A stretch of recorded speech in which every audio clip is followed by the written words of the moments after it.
Kunozwa yoda brain dzangu dzanodzoka kuti tapinda pamasiku kundatanza kunzwa kurerukirwa ini. Okay.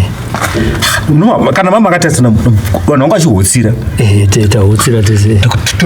Kuti basa kuza ndinge ndatorerukirwa. Handisina mutoro mapedza. Kutonga ndakaberekwa kusana bereka vanhu. Ungotaura kuti pana vanhu 30 vanonga vachikutera. Mwari ane simba. Handiti? Mwari ane simba zveshuwa. Kuburidza naSekuru Nyamasvisva.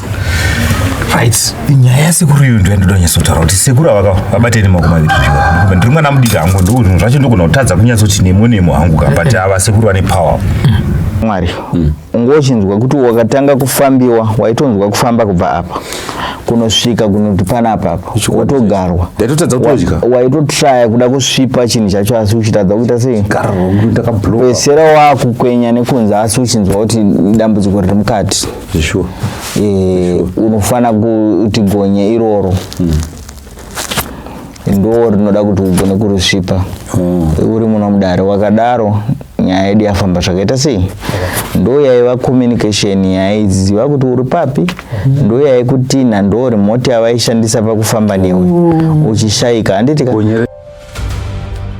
Schema Construction is ready to serve homeowners, carpenters, builders, contractors and businesses with quality ceiling, wall skimming and tiling. We also supply ceiling boards and accessories, cornices and centerpieces, skim light, rhino set and plaster products, tile adhesive and grout.